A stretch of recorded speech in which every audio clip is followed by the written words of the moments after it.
I'm Brian Carden. I'm CMO of Lattice Engines. We're thrilled you're here. Our first prediction is actually on there that this is going to be the presentation 1 year from now. Someone pointed out it's 2014. I just want to tell you a little bit about who I am and my story and how I got to be at Eloquin and using the software and everything. So it all started here.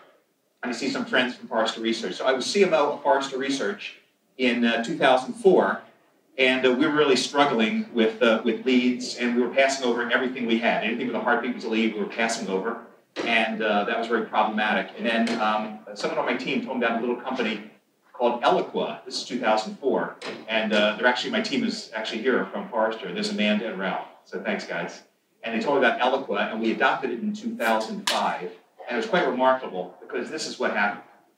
So the company's performance was kind of flat. And then we were able to improve the win rate pretty dramatically, shorten the cycle time of sales deals from about 180 days to about 130 days, and it was quite remarkable. So the stock price went from 13 to 35. I'm personally very grateful. It's going to pay for 3 kids going to college. That was really nice. I also think that if you have the skill of using market automation in Eloqua, you've got a career for life because there are hundreds and hundreds of jobs posted for people who really know how to do this stuff.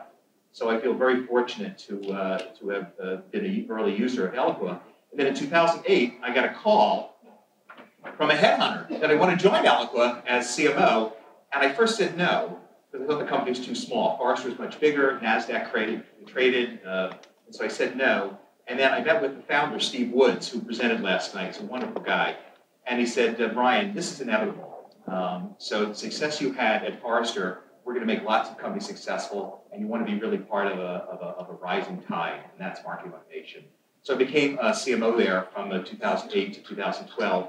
I feel very fortunate. So that's a little bit about me. So I'm at Lattice Engines, a predictive analytics company. I was at Eloqua from 2008 to 2012, Forrester Research, Reed Elsevier, Deloitte, and that's my Twitter handle. So we've got a great panel here. They're great marketers and great friends. So we have Abner and Yasha. And we went out yesterday afternoon for a little ride with some other marketing automation people around the Bay Area. Just check it out. And took the top off the car. And I'm hoping this could be the nerdiest session anywhere. So it's not just lead scoring, but it's big data, predictive analytics. We got it all going on there. So there's Abner in the front with the hat, having a good time, the wind in his face. So let me tell you a little bit about these guys. So Abner runs worldwide enterprise marketing at Juniper. And not only does he run it, but previously he wrote a lot about technology as a lead analyst and running a team of analysts at IDC, which is a great research company. So that's a little bit about Abner. And Yasha I've known. Yasha was a very early adopter. Yasha was formerly CMO of WebTrends, a great web analytics company. And you were an early adopter of Eloqua. I got to know you there. And he now is CMO of Mindjet, an awesome company, collaboration software. He was one of the architects of a major acquisition he did with Spigot just about a month ago. So that's Yasha. So what I want to do today is just set a little context for predictive analytics. There's been a lot of talk about science in marketing, but if we look at what's going on, there's a lot wrong. So Cirrus Decision says that only 6% of the leads, on average, that are passed, the M2Ls, are going to close. So there's a lot of wasted effort chasing down things that are never going to close. And by the way, that last one, I remember a very smart senior salesperson once told me, the biggest time waster for a salesperson is not time in the CRM or time doing your expenses, but it's time spent with the wrong prospect. And so there are a lot of salespeople spending a lot of time with the wrong prospects. And predictive analytics, and you can hear the stories, can really help you find very quickly through data science who are the people who are going to close and who are the people that are never going to close. Most sales reps never quite understood territory planning and why that is. And they spend most of their time on administration and preparation and not talking to customers. So a lot's wrong, despite a lot of the efforts that all of us are doing. Now, I think marketers, a lot of people in this room have been really good at adapting new technologies. Whether it's content marketing, social media, certainly marketing automation, lead scoring. Who's doing lead scoring right now? Can you raise your hand if you're doing lead scoring? That's great. It's a very early adapter, sophisticated crowd here. So what I want to do with predictive analytics is actually point to a few businesses that I think you can all relate to, and it's this. So what's the pattern? What's the difference between the companies on the left and the businesses on the right? What do you think? Pull something out. Say again? The internet. The internet? They're dead. They're dead. That's true. So the business on the left are all sort of dying and decaying. The business on the right aren't. What else? A/B testing. Yeah, a lot of A/B testing going on. The businesses on the right know a hell of a lot about you. And because they know so much about you, they can actually make predictions, and their businesses get better and better and smarter. So I want to give one example right now, and that's Amazon. Who here is an Amazon customer? I think we all are. So what does Amazon know about you? So when I ask people what Amazon knows about you, usually the first thing people say is, they know what you bought. They know your purchases. Does Amazon know anything else about you? Oh yeah, oh yeah. So they know what you covet. They know what you drool over because it's things you put in your market basket, but for some reason you took it out there and you never bought it. They also have a special metric. I have friends at Amazon, they call it dwell times. So these are people who hit the enlarge. If they want to buy a shirt, they look at the fabric weave, and they look at the color and the pattern, and they know exactly how many seconds you're hovering and dwelling on that product. And they can actually correlate the seconds of dwelling with your interest in buying that product. They know your product ratings, not just your product ratings, but the product ratings of people in your house and your friends. They know your address. They know where you live. They know what your neighbors buy. So let's say your neighbor just bought a snow shovel. Amazon doesn't have to know it's snowing in Boston, but they might recommend a snow shovel because they know your neighbor's doing it. Or your neighbor just bought a couple of pounds of grass seed. He wants to make his lawn look nice. Maybe you want to have a lawn that looks that nice. They know your birthday because people send you a lot of gifts to that address on your birthday, and they can actually read the card. And they actually have crawlers that read the cards that you write on Amazon, just like Gmail does. They know your sizes. They know if you're gaining weight or losing weight. They know your sizes throughout all the years. My spouse doesn't know my sizes, but Jeff Bezos knows my sizes. And here's the last one that I just love, what they know about us. They can know if you're cheating on your partner. So how can Amazon know if you're cheating on your partner? The way they know that is, it's kind of like the same software that does fraud alerts, fraud detection. So they see, that you live in San Francisco and what you do, and suddenly you bought 18 television sets in Prague, in the Czech Republic this week. Chances are that's not fitting the pattern. So if you've been buying for 8 years from Amazon, and suddenly you buy this little number. So this is the, I can't even say these words. It's the fashion, sexy, lace, lingerie. I guess they're really concerned about search engine optimization with every term imaginable. All I'll say is it ends in G-string. So they're trying to optimize for G-string, I guess. So, but just to be fair, you may have bought this for your partner as well.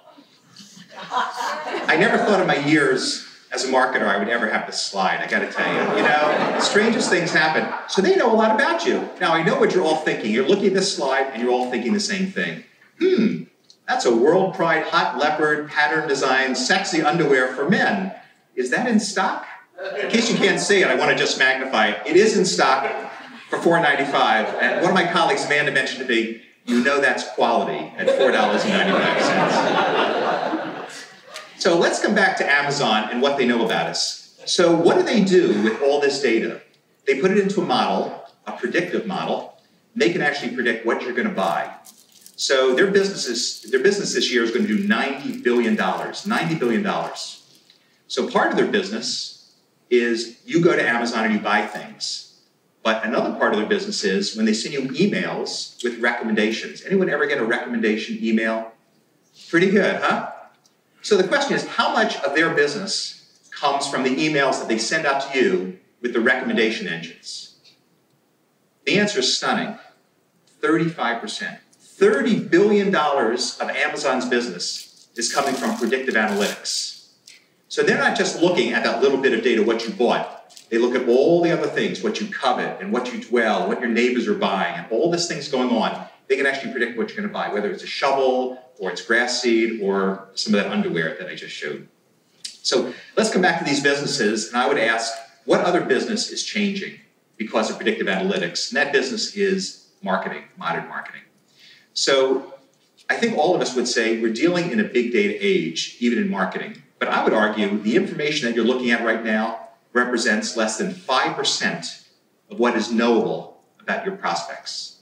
And all of this data is hiding in plain sight. It's all available to you. It's hiding in plain sight. Let's talk about that. So at the top, we're all doing lead scoring. A lot of hands, about 95% of the hands raised here doing lead scoring. And you're capturing sort of two areas. You're capturing the demographic, firmographic information, the company name, revenues, industry, number of employees, email address, and so on. Then, of course, you're capturing all that great digital body language, the opens, the clicks, the page views, the downloads. So what else is there to discover? There's a lot more to discover. So here are some of the attributes. There's actually over 1,000 attributes that are completely discoverable. Not only are these attributes discoverable, but you can put them in a model, and some of these attributes could actually predict who's going to buy and who's never going to buy. Let me talk about a couple of them. Something like job postings is not one attribute, it's actually dozens of attributes. So it is how many postings they have. How about over time? What's been the trend, the index of postings? Is it going up or going down? I would suspect that a company that had 20 postings and now they have one is probably not going to be buying your product. They're laying off people.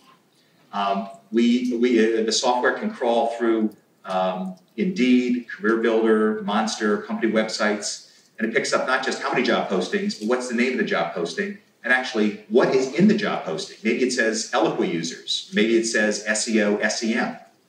So there are over 1,000 attributes that are completely discoverable. And the analogy, I think, you could have a human being go into the web and try to get this information, but there's not enough hours in the day. Sometimes people ask me the question, is a computer smarter than a human being? The answer, I think, is no, but it's a hell of a lot faster. And so you can crawl through all this information very quickly and pull it in and build a predictive model. So it's exactly what Wall Street has done. So it used to be a long time ago, there was a guy sitting there looking at a bunch of data. And they would look at the NASDAQ, and they'd look at the Dow, and they'd look at gold and foreign exchange, and they would make trades based on that. But what's really happened today? Algorithmic trading has taken over. So bots are crawling through all the information, and they're telling the trader what trade to make. And actually, a lot of these algorithms are actually doing the trade. And so it's all of this, and it's predictive analytics, predicting what's going to happen next based on historical trends. How about this example? Does anybody know the name of the player in the middle? Anybody a Jeopardy fan? Who's the player in the middle? That's Watson. That's Watson. Who's the player on the left? Ken Jennings. Very good. So Ken Jennings is the best human player, and of course Watson beat him. So I want to give you a couple examples now of specific companies and how they're using predictive attributes. I'll just talk about a couple of interesting predictive attributes. One is Autodesk. Anybody heard of Autodesk? So they make CAD/CAM software, great company. And a predictive attribute that they weren't capturing previously is the company hiring design engineers and is it CAD/CAM. So they want to sell licenses for design software. And so you can crawl through and harvest all that great information from job postings, and you can actually push that to salespeople immediately, or you can automate a campaign right from that information, because that particular attribute is highly predictive. It's not a random attribute you find on LinkedIn or Facebook, like my brother's friend once went to school with your ex-girlfriend. This is stuff that is data science and is highly predictive. Another example, this is a banking example. So the average conversion rate that they have, this is MQL to close for this particular banking example, is 6%. So we ran predictive analytics across here, and we broke up their database into deciles. And what we found out is that there's a decile that is predicted to close at a rate of 35%, almost 6 times the average. So pretty remarkable. So why would you focus on the lower right? Why would you focus on the first segment, or maybe the second or the third? So you may ask the question, well, how do you know that it's predicted at a 6x rate? Well, we know the attributes that are predictive. So here's some of them. In this particular example, balance of trade, recent hire of financial executive. They've increased awareness building because they have a 30% increase in search advertising in the past 30 days, and they've expanded their hiring and recruiting. Those are the attributes that predicted that decile will close at a 35% rate. So what did the marketing team do in this particular example? They gave those immediately, in real time, as soon as those attributes emerged, to the sales team, and the rest they nurtured. They really triaged. Let me give you one other example. This is actually from one of our dashboards. The blue line across the horizontal there is sort of the average. It's sort of indexed. And the green bar is predicted to have a lift of 7x, 7 times the average. And then you want to know what attributes are involved there. One is job postings and VC funding and opens. Those are the top 3 attributes that are predictive. Here are the top 8 attributes. And then we dug into email. So I've done email opens as an important attribute for lead scoring. And I always assume that the more email opens, the more likely the person is to want my product. But in fact, when we look at data science, something very interesting happened. What happened is that you can see it turns green, 3 to 4 opens, 4 to 7 turns green. In this particular case, if someone has opened 7 or more emails, the probability they're going to close actually goes down. So I didn't believe that. So we dug into the data. We found out, you know who those people were? They were students and they were partners of the company. Those were not real prospects. And so those leads previously were being passed because it was tribal knowledge. They believe that the more opens, the better. But through data science, you can show that it really isn't. I'm going to sort of end with sort of a last slide, talking about a couple more attributes from different companies. One is a company that sells foreign exchange software. And a key predictive attribute, in this case there are 10 that really matter, is that did the company open up a new office outside the US? So what the marketing team did, which is brilliant, is they triggered an automatic email. You open up an office in Beijing, you automatically get an email. Congratulations, you're opening up in China. That's great news. You're going to probably have a lot of issues with foreign exchange. And so that had about a 5% lift. Switches and routers, that's your business, Abner. And so with Juniper, we found out that he sells switches and routers, and that when a company has signed a lease, they are 5 times more likely to buy switches and routers in the next 6 months. So it's a way to really prioritize based on attributes that matter, data science, not what people think.